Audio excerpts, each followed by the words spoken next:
কিছু যেমন ওই যে মূল্যবাদী আছে না, তারা যেমন হুজুরা এটার বাধা দেয় যাতে এটা আমরা না করতে পারি। এটাই আমাদের ওখানে কোনো খারাপ কোনো কাজ হয় না, মানে মিলাদ মাহফিল হয়।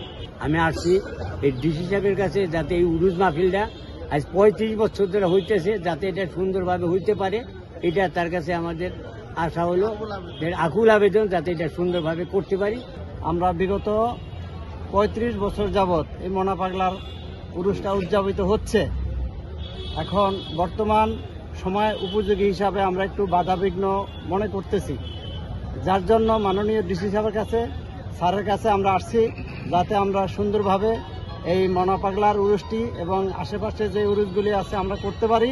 ডিসি মহোদয়, এসপি মহোদয় যারা আছেন সকলের প্রতি আমাদের উদাত্ত আহ্বান থাকবে, আপনারা তদন্ত করে দেখেন, সেখানে যদি অনৈতিক কোনো স্বৈরাত ভিত্তিক যদি কোনো কাজ না হয় তারপর নিজে আমাদের এই অনুষ্ঠানকে আমরা বন্ধ করে দিবে। আমরা চাই সকলের ভালোবাসা নিয়ে আমরা আজকের এই শান্তিপ্রিয় ভাবে আমরা এই মনা পাগলার সেই পবিত্র বাৎসরিক উরুস শরীফ আমরা করতে চাই।